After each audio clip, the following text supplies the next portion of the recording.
colonel Collinet. Je suis la 6e génération de sapeurs-pompiers. 3 grands-parents qui ont été sapeurs-pompiers volontaires et puis les 3 générations suivantes professionnelles. Très rapidement, je me suis intéressé à la technique, que ce soit le secourisme, que ce soit la désincarcération, bien sûr les risques technologiques. Et de là, j'étais amené à construire des véhicules d'incendie. Ça a été une grande partie de ma carrière qui m'a permis d'évoluer dans cet environnement technique. L'idée du musée est venue, enfin au départ, c'était pas forcément de construire un musée, c'était surtout de sauvegarder un certain patrimoine que je trouvais intéressant. L'opportunité a voulu que l'échelle de 30 mètres de la haie soit mise à la réforme et qu'elle était vouée peut-être à la destruction. Et comme je n'ai pas souhaité que ça puisse se faire, on a commencé à garder ce véhicule. Et puis après, d'autres véhicules sont arrivés. La collection a commencé à grossir. Ça va des premières pompes à bras. Celle la plus ancienne pour nous est de 1721. C'est la plus ancienne conservée au monde. Donc une pièce absolument fabuleuse. Ensuite on passe aux échelles, les premières échelles de sauvetage en bois. Et puis on arrive bien sûr à la grande partie visible, ce sont les engins d'incendie. Le plus ancien 1915 et on va jusqu'en des années 1980. Donc une description, une évolution disons de l'histoire du véhicule qui est extrêmement intéressante, qu'on peut développer dans ce musée. Alors dans le musée, il y a à peu près en tout, je vais dire depuis le timbre-poste jusqu'à la grande échelle, on a presque 6000 objets de présentés dans le musée. La pompe à bras de 1721, qui est la plus ancienne conservée au monde, me paraît un outil exceptionnel. Et l'intérêt de cette pièce, c'est que d'abord, elle est en parfait état, elle est fonctionnelle, et surtout, elle préfigure toute l'évolution des pompes à bras jusqu'en 1940-45. Et puis, il y a peut-être une autre pièce beaucoup plus petite, beaucoup plus significative, qui est un jeton de présence. C'est-à-dire que les premiers garde-pompes n'avaient pas d'uniforme. Donc quand ils arrivaient sur les incendies, il fallait qu'ils puissent montrer qu'ils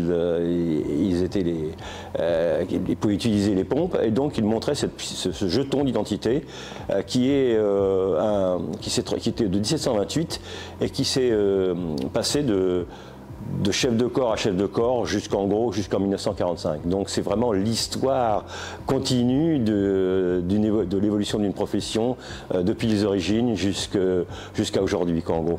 Alors autre pièce très intéressante qui est aussi une pièce de l'histoire de France, c'est le drapeau offert par les Parisiens de 1771, mai 1771, lorsque les pompiers de Rouen sont partis par le train éteindre les feux de la commune de Paris, les grands bâtiments publics de Paris qui brûlaient.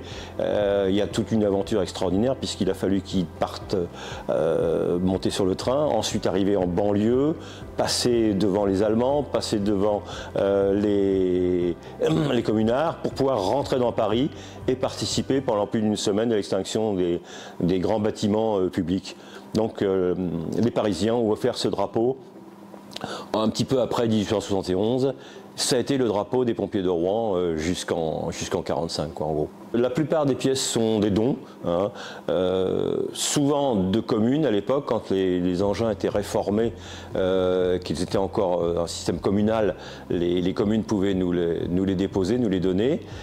Quelques achats, parce que nous n'avons pas la possibilité d'avoir un peu de financement, donc quand il y a des très belles pièces qui se présentent, éventuellement on peut en acheter. Toutes les petites pièces, par contre, c'est des dons familiaux en général, des gens qui ont eu de la famille chez les sapeurs-pompiers et qui souhaitent éventuellement les mettre en valeur dans le musée. Ils savent que là, elles vont rester, elles vont être présentées, elles vont être entretenues et qu'elles ne seront pas dilapidées, quoi. Donc ça permet de collectionner des très belles choses, en particulier par exemple le casque de pompier qui est un symbole magnifique. On a des dons de casques des grands-pères ou des arrière-grands-pères qui viennent dans nos collections que nous présentons dans nos vitrines. Nous avons voulu marquer les esprits avec le 40e anniversaire de l'association.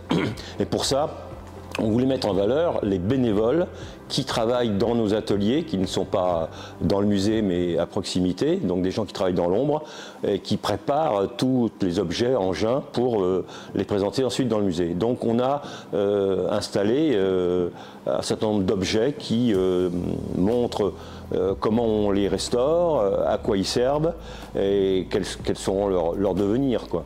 Donc ça permet aussi de mettre en mouvement quelques engins, quelques pièces pour montrer au public. Alors on a démarré il y a quelques jours et on espère que par exemple les scolaires vont pouvoir venir avant les grandes vacances.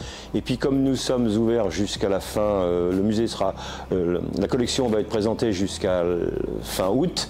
Ça va permettre à tous les gens qui viennent se promener en Normandie de venir nous visiter et passer par cette exposition.